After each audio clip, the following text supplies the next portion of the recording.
할렐루야. 예, 반갑습니다. 오늘은 사도행전 16장 1절에서 15절 말씀을 가지고 스토리가 있는 선교라는 제목을 가지고 은혜를 나누기 원합니다. 여러분 인터넷으로 물건들을 좀 사고 파는 경험 해보셨습니까? 저는 몇 년 전에 그 이베이에서 컴퓨터를 한번 오더해 봤어요. 왜냐면 조금 모험이었지만 그래서 가격이 좀 100불 이상 차이가 나길래 인터넷으로 오더를 했습니다. 근데 오더를 해서 박스를 열고 부팅을 하는데 부팅이 안 되는 거예요. 너무 황당하잖아요. 새로 받은 컴퓨터가 부팅이 안 되니까. 그래서 이베이에 다시 나한테 물건 판 사람한테 연락했더니 그것을 제가 델 컴퓨터를 샀었거든요. 델에 전화를 해서 그 서비스맨이 올 거라는 거예요. 그러면 그것이 간단하게 수리를 해주니까 그쪽 델이랑 연락을 해라 저한테 얘기를 하는 거죠. 그래서 저는 너무 황당하잖아요. 새로 산 컴퓨터인데 그것을 갖다가 제가 수리를 해서 고쳐서 써야 된다는 게 좀 내가 왜 그래야 되는지 잘 모르겠다고, 난 리턴하고 싶다고 하니까 안 된다고 막 자꾸 그래요. 근데 어쨌든 리턴을 했어요. 근데 그분이 또 하신 얘기가 shipping 차지는 리턴할 때 그 우선료는 저보고 내라는 거예요. 그래서 더 이상 싸우기가 정말 싫어서 좀 이렇게 안 좋은 소리가 오고 가는 게 싫어서 그냥 제가 그럼 쇼핑비 낸다고 하고선 리턴을 했던 기억이 있습니다. 여러분 이베이나 아마존을 통해서도 많은 경험들이 있을 텐데 새로운 어떤 이런 경험들이 좀 안 좋은 기억이 되더라고요. 근데요 또 인터넷 기업 가운데에 자포스라는 기업 혹시 아십니까? 인터넷 쇼핑 사이트 중에 신발을 전문적으로 파는 인터넷 사이트입니다. 근데 그 토니 세이라는 사람이 우리는 행복을 배달합니다 라는 것이 모토예요. 이 인터넷 쇼핑몰의 사장이 나는 물건을 파는 사람이 아니라 행복을 배달합니다 라고 하는 정신을 갖고 있더라고요. 근데 하나의 일화가 있습니다. 어떤 아주머니가 신발을 주문했습니다. 자기의 나이 든 어머니를 위해서, 병든 어머니를 위해서 새로운 신발을 주문했습니다. 근데 신발이 도착하기 전에 어머니가 돌아가신 거예요. 그리고 장례를 치르고 좀 며칠 지났습니다. 근데 콜센터에서 전화가 온 거예요. 이 자포스에서. 그래서 콜센터에서 신발은 잘 받았는지, 어떤 서비스는 만족하는지, 어떤 뭐 쓰던지 됐나 어떤 잘못된 부분은 없었는지 콜센터에서 전화가 온 거예요.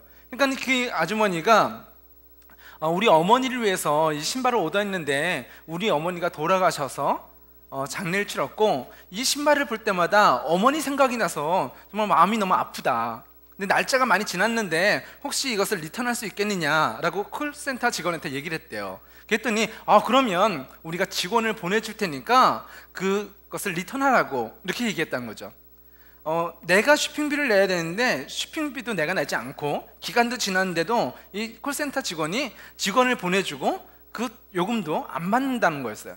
그리고 하루가 지났을 때에 이 아주머니가 꽃다발을 받은 거예요. 우편물이 또 왔는데 그 안에 꽃다발이 있더라는 거죠. 그리고 카드가 있어요. 어머니가 돌아가신 그 상처난 것을 위로하고 그것을 다시 힘을 내라고 주는 그 콜센터 직원이 카드하고 꽃다발을 보내준 거예요. 그것을 받은 그 아주머니가 인터넷 리뷰를 쓰잖아요. 이 제품을 썼을 때에 어떤 점이 좋았고 어떤 점이 나빴다라는 그 리뷰에 이렇게 썼습니다. 나는 너무 감동적이었습니다. 혹시 인터넷으로 신발을 사려고 한다면 이 자포스를 꼭 이용해 보세요 라고 인터넷 리뷰를 쓴 거예요. 이분 같은 경우에는 이 인터넷에서 신발을 산 것이 감동이에요. 그죠? 하나의 좋은 제품을 사는 것, 조금 더 싼 제품을 사고 내가 조금 몇 불을 더 아끼려고 인터넷을 이용하는데 이 사람에게는요 돈을 아낀 것이 아니라 좋은 제품보다 어떤 감동을 주는 인터넷 쇼핑몰을 체험하게 된 것이죠. 그래서 성공하는 기업에게는 분명한 이유가 있다라고 한 책에서도 얘기를 하더라고요. 이 회사가 아마존에 팔리게 되었는데요, 얼마에 팔렸냐면 2009년도에 12억 달러에 아마존에 팔렸어요. 12억 달러. 저는 어느 정도의 돈인지 좀 감이 안 잡히는데요, 이 회사가 다른 인터넷 쇼핑몰들이 굉장히 힘들고 어렵고 쇼핑 문제, 무슨 재고 문제, 반품 문제, 많은 곤란과 어려움을 겪는데 이 회사는요 계속 성장을 했다는 거죠. 그것이 무엇이었다?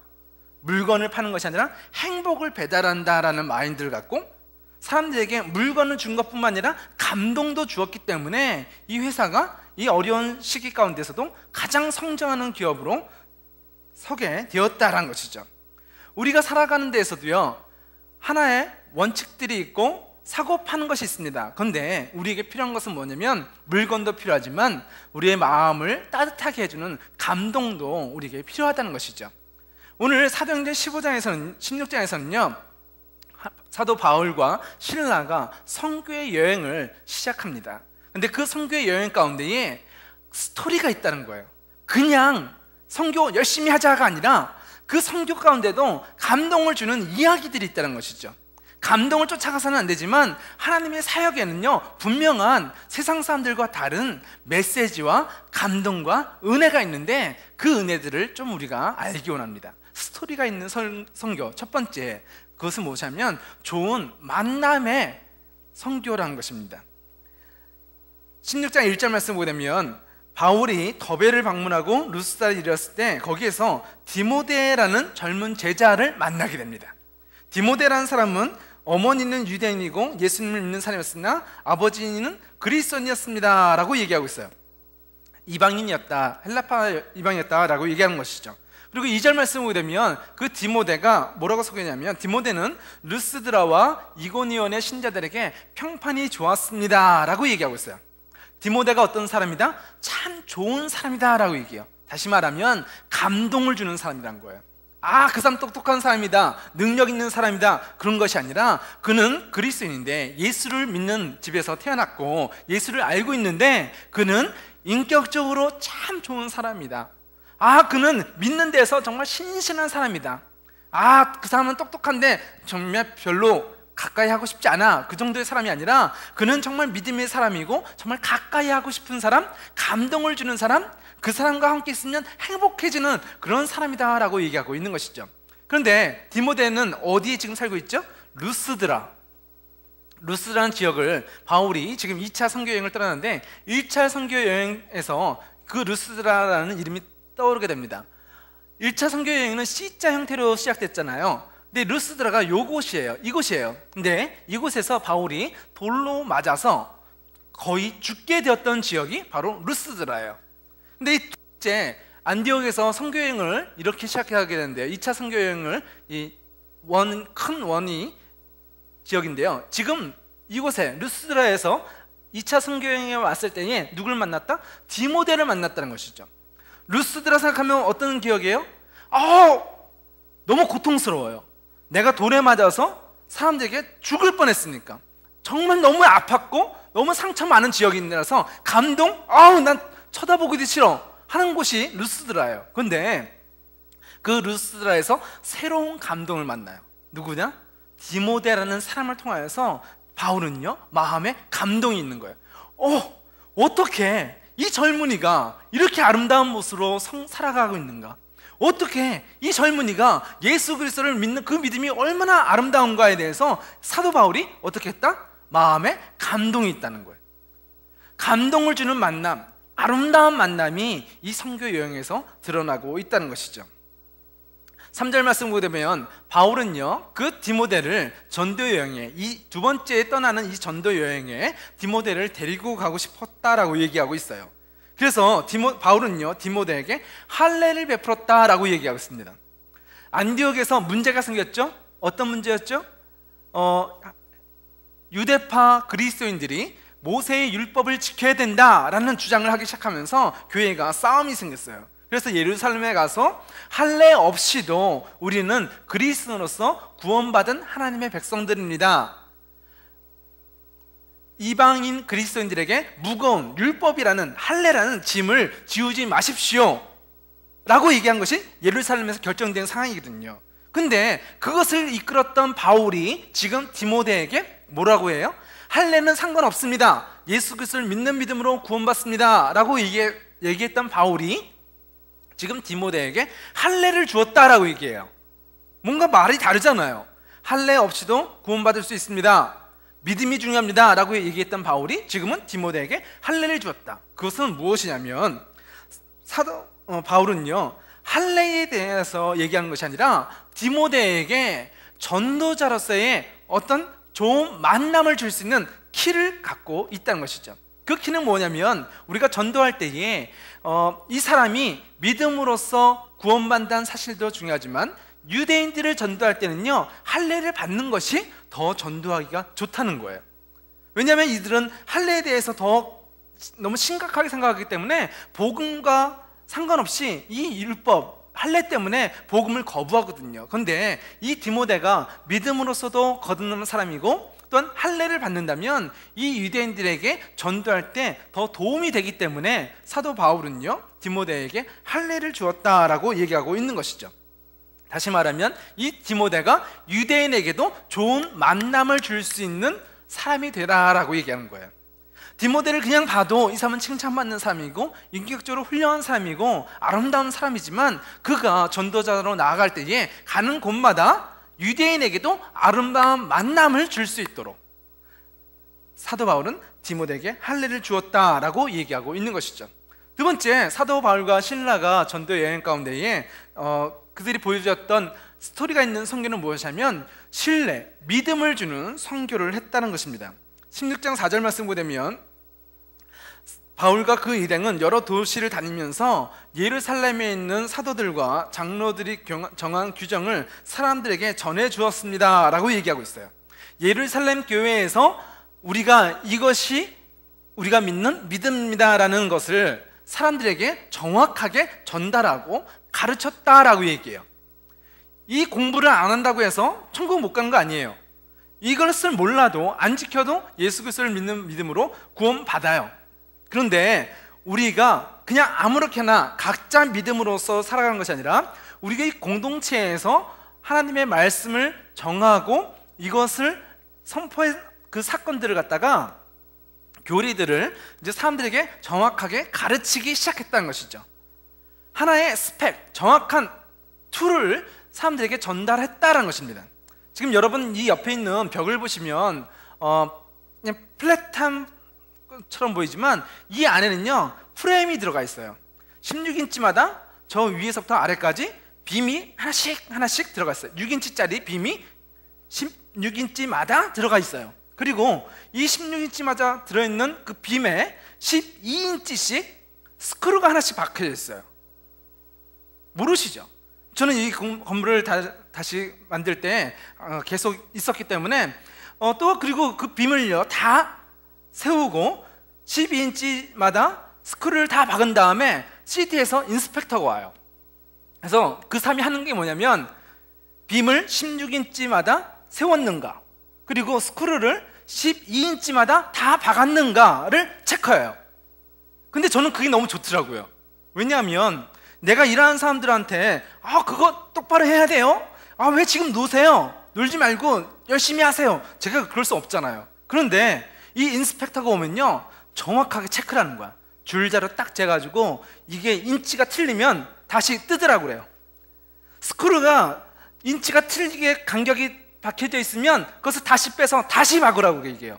그러니까 내가 할 일을 이 CD에서 나와서 인스펙터가 대신해 주는 거예요. 그리고 그렇게 하는 이유가 뭐냐면 많은 그 테스트를 해보고 난 다음에 16인치와 12인치로 그 간격을 맞춰서 이 빔을 세우고 스크루를 박으면 안전하다는 거예요. 많이 실험을 해봐서 그렇게만 하면 튼튼하다는 거예요. 근데 제가 튼튼하게 해주세요 이라는 사람들한테 얘기한다고 해서 그거 안 되잖아요. 그래서 정확한 스펙이란 것이 참 중요하구나 라는 생각이 들더라고요. 우리가 믿는데 믿음으로써 개인적인 예수 그리스도를 영접하고 예수 그리스도를 믿어요. 어떤 사람은 큰 소리로 기도하기도 하고 어떤 사람은 조용하게 기도하기도 해요. 다 좋아요. 그런데 사도 바울이 어떻게 했다고요? 정확하게 예루살렘 교회에서 말한 그 교리들을 하나님에 대한 믿음들을 예수 그리스도에 대한 바른 믿음을 사람들에게 그대로 가르쳤다는 거예요. 성경 공부해라 그래야 천국 간다 그게 아니에요. 근데 이렇게 믿어라 이렇게 행동해라 그러면 너의 신앙이 이단들에게 빠지지 않냐고 잘못된 방향으로 가지 않냐고 안전하게 16인치 12인치로 든든하게 튼튼하게 세워질 수 있어 라고 얘기하는 거예요. 그러니까 사람들에게 어떤 믿음을 줘요? 아, 저 사람이 이렇게 얘기하고 이 사람은 저렇게 얘기하는 것이 아니라 정확한 하나님의 복음의 메시지가 선포되니까 아, 그래, 저거야. 그래, 기도할 땐 그렇게 해야지. 성경 말씀 그렇게 읽어야지 라는 감동을 줄 수가 있는 거죠. 믿음을 줄 수가 있는 거죠. 신뢰를 줄 수가 있는 것이죠. 우리 삶 속에 각자의 신앙이기 때문에 내 마음대로 할 수 있습니다. 그런데 내 마음대로 하는 것보다 교회에서 성경을 읽읍시다, 예배를 드립시다, 우리가 선교와 전도와 이런 행사들을 해 나갑시다 라고 얘기했을 때에, 이런 훈련을 받읍시다 라고 얘기했을 때에 우리가 그곳에 순종하면 우리의 신앙이 어떻게 된다? 견고해진다는 거예요. 내가 흔들리지 않도록 교회에서 말씀을 통하여서 16인치, 10인치로 우리를 붙잡아 준다는 거예요. 그래서 우리가 사람들 앞에 믿음을 줄 수 있는 신앙인들, 기도함으로 말미암아, 예배함으로 말미암아 각자의 신앙이 아니라 공동체의 신앙으로서 우리 다른 사람에게 신뢰를 줄 수 있는 선교를, 신앙생활을 할 수 있다라고 얘기하고 있는 것이죠. 그래서 사람들에게 정확한 모범 스펙을 보여주니까 16장 5절 말씀을 보게 되면 교회들은 믿음이 더 든든해지고 날마다 그 수가 늘어났다라고 선포하고 있는 것이죠. 우리가 제멋대로의 신앙이 아니라 하나님의 말씀 앞에 바로 서 갈 때에, 훈련되어질 때에, 말씀을 순종해 나갈 때에 우리의 신앙이, 우리의 교회의 모습이 더 성장해 갔다라고 얘기하고 있는 것이죠. 그럴 때에 신뢰는 주는 교회가 될 때에, 신뢰를 주는 성도가 될 때에 우리에게 감동이 있다는 것이죠. 그리고 세 번째, 왜 어떻게 그 스토리가 있는 선교를 할 수 있냐면 그 선교 가운데에 하나님의 비전이 우리에게 드러난다는 것입니다. 사도 바울은 아시아라는 지역에서 선교를 하기 원했습니다. 아까 지도에서 보게 되면 그 지도의 중간 부분에 그 아시아라는 그 지역을 사도 바울은 가기를 원했죠. 그런데 하나님의 영이 그것을 막으셨다라고 얘기해요. 성령님께서 아니다 바울아, 그곳으로 가지 말아라 라고 막으시는 거예요. 그리고 16장 7절 말씀 보게 되면 그들이 무시아 지방 가까이 이르러 비두니아로 가려 했습니다. 이제는 아시아 밑으로 아니라 위로 가려고, 비두기아로 가려고 했는데 하나님의 성령이 막으셨다라고 얘기해요. 여기가 아시아 지역이요, 여기가 비두니아라는 지역인데 사도 바울이 이제는 안디옥을 출발해서 더베를 지나서 이제는 아시아와 비두니아로 가려고 할 때 성령이 막으셨다는 거예요.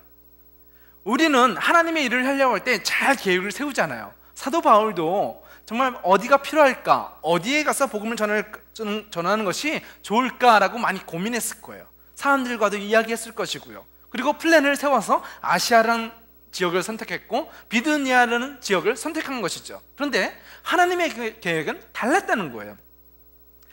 8절과 9절 말씀 보게 되면 이제는 바울이 드로아라는 지역으로 가게 됩니다. 이 지역으로.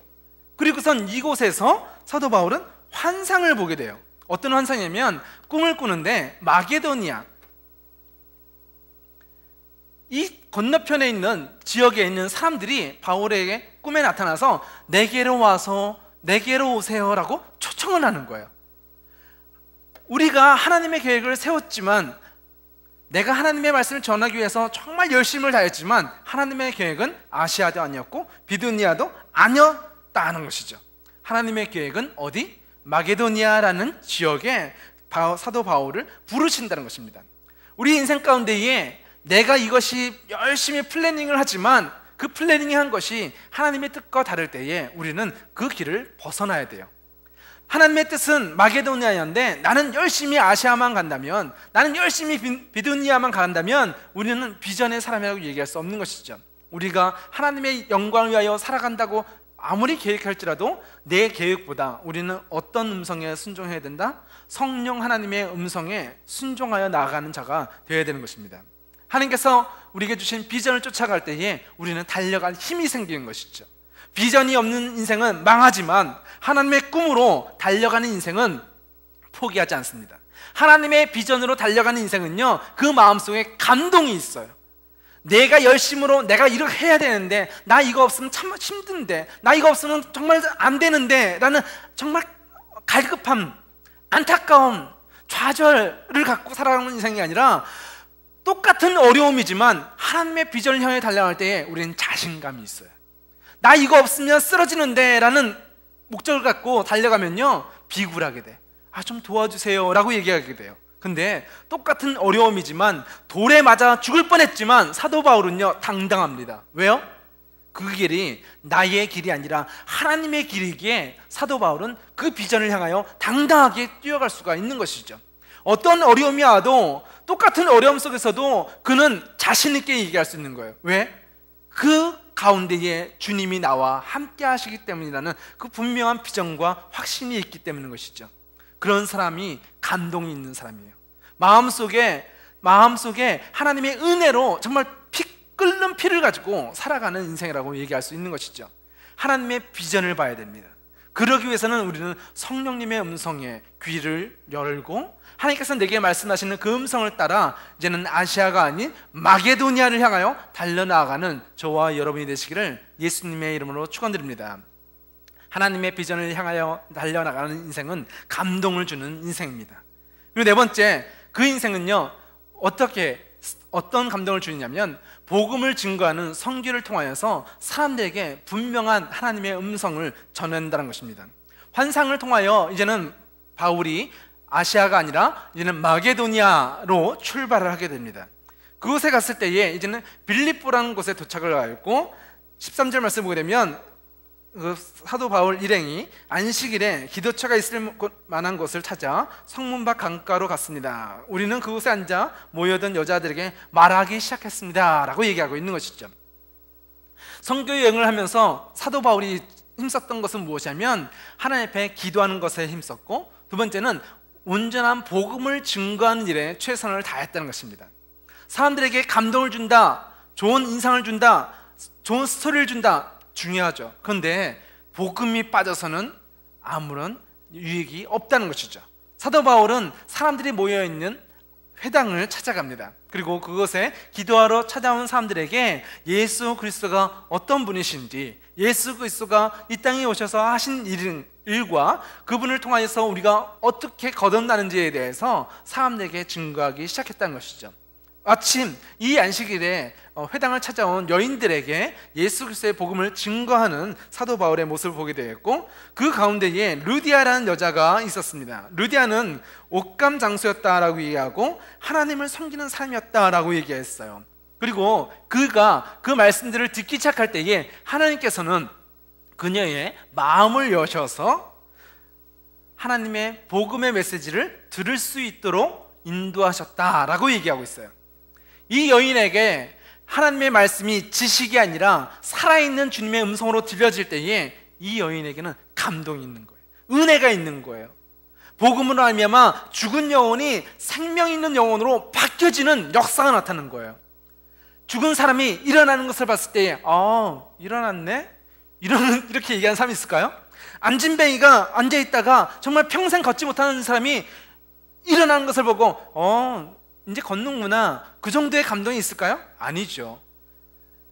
죽은 영혼이 살아나는 것을 봤을 때에 그곳에는 분명한 은혜의 감격이 있다는 거예요. 감동이 있다는 것이죠. 그 감동은 어디에 있다? 복음의 메시지에 있다는 것입니다. 우리 삶 속에 왜 감동이 빠져 있습니까? 왜 우리 삶 속에 아픔과 절망만 있지 그것을 변화시켜 주시는 하나님의 기적이 빠져 있죠? 전도의 메시지가, 복음의 메시지가 빠져 있기 때문인 것이죠. 전도를 할 때에 우리 삶 속에는 새로운 힘이 생깁니다. 제가 전도 훈련을 계속해서 받을 때에 어떤 경험이 있었냐면, 전도 훈련을 하는데 눈물이 나는 거예요. 전도 예수 그리스도의 십자가 복음을 갖다가 메모라이징하고 그것을 그대로 얘기하는 것을 갖다가 훈련을 하는 그 과정에서도 복음의 메시지가 선포되니까 눈물이 나는 거예요. 사람에게 전하는 것이 아니라 그 복음의 메시지가 역사를 하는 것이죠. 그리고 그 말씀을 갖다가 사람들에게 증거했을 때에 그 영혼이 그 메시지를 받아들일 때에 제 고백이 그거였어요. 야, 살만 난다는 표현은 이럴 때 쓰는 거구나. 내가 예수 그리스도의 이름을 증거하고 그 영혼이 예수 그리스도를 받아들이고 변화되는 것을 내 눈으로 보니까 이것만큼 기쁜 일이 없다는 거예요. 복음에는요, 능력이 있어요. 그래서 그 복음을 바라보는 내가 감동과 감격할 수밖에 없는 거예요.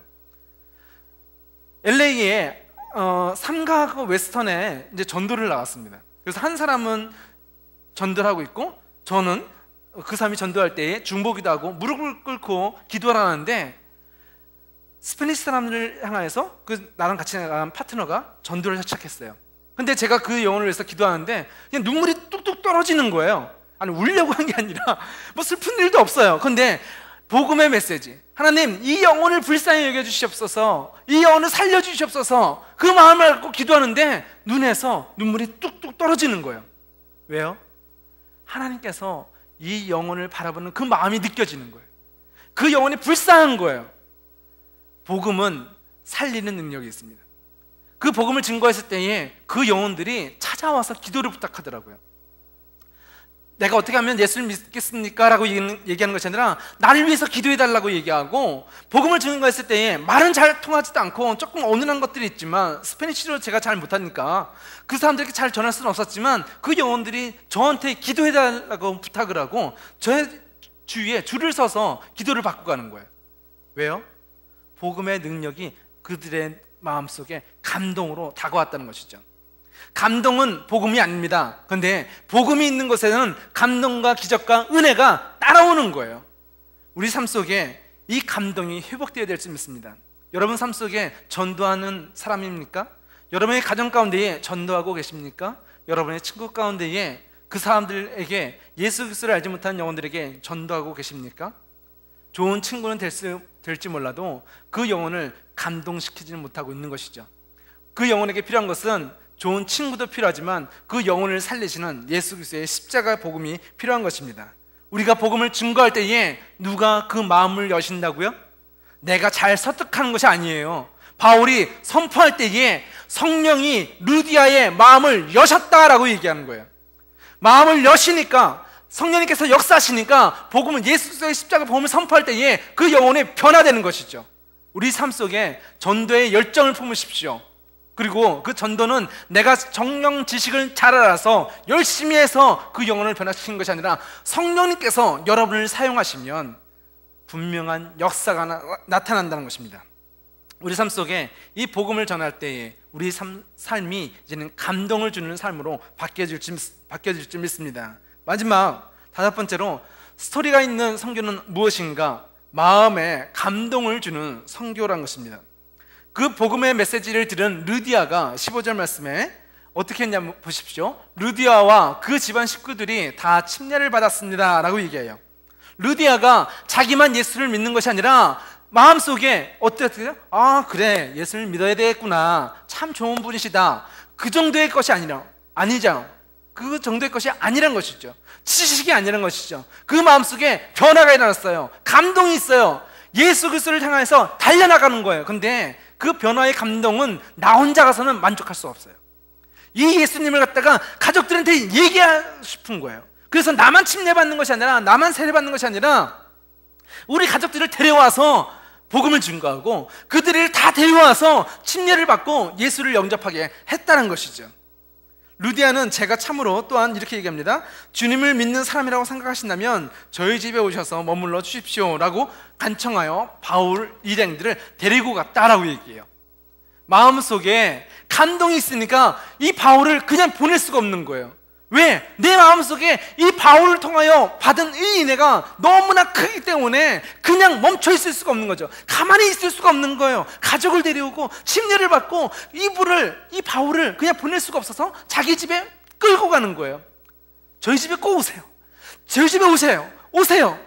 왜? 마음속에 감동이 생겼거든요. 이야기가 생겼거든요. 자신의 삶을 바꿔주신 예수 그리스도의 이야기가 내 안에 있게 되었거든요. 그래서 바울이 이 루디아의 집에 들어가게 되고, 이 빌립보 지역에 교회를 세울 때에 이 루디아 집사가 이제 바울과 함께 빌립보 교회를 세우는 일들을 하게 되고, 사도 바울이 선교 사역을 할 때에 돕는 역할들을 감당했다라고 얘기하고 있어요. 우리는 예수 그리스도를 믿음으로 말미암아 하나님의 제자가 되었다는 것을 압니다.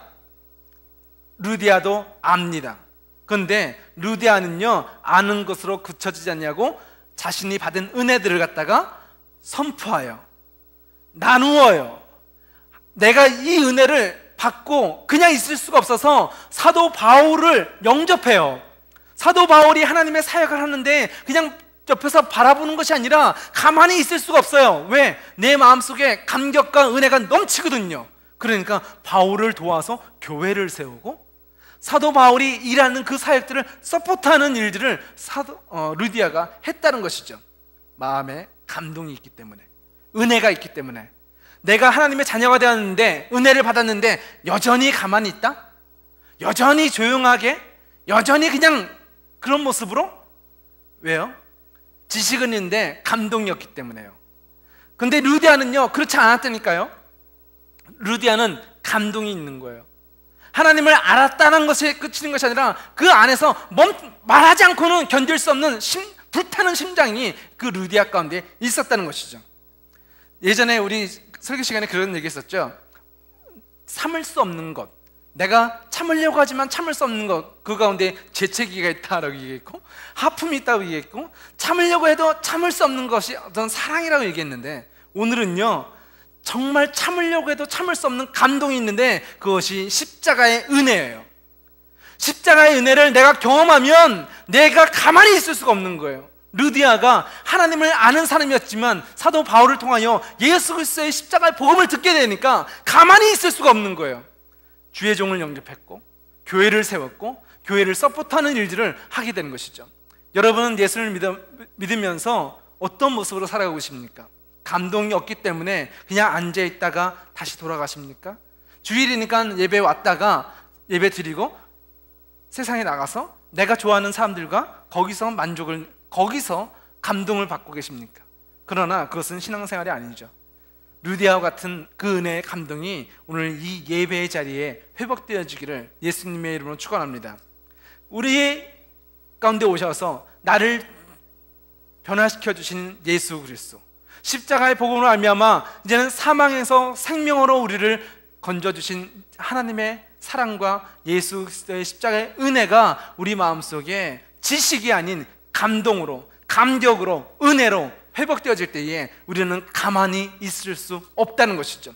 기도할 때에 입을 열어 주님 앞에 나아가게 되고, 내가 입을 열어 주님의 예수 그리스도의 이름을 선포하며 전도와 선교로 나아갈 수밖에 없다는 것입니다. 우리 청년부가 이제는 하나님을 아는 사람들이 모인 자리가 아니라 하나님의 은혜로 변화되어지는 사람들, 하나님의 은혜로 이제는 일어나 비전을 향하여 달려가는 사람들, 이제는 내게 주신 그 은혜를 감춰둘 수 없어서 내 친구와 가족에게 그들을 데려다가 강권하여 예수 그리스도를 선포하는 사람들, 또한 하나님의 교회가 일할 때에 주님 저를 써주세요, 주님 저를 사용해 주세요, 제가 가만히 있을 수가 없어요, 내 시간과 건강과 하나님의 영광을 위하여 날 사용해 주세요라고 외치며 나아가는 저와 여러분이 되시기를 예수님의 이름으로 축원합니다.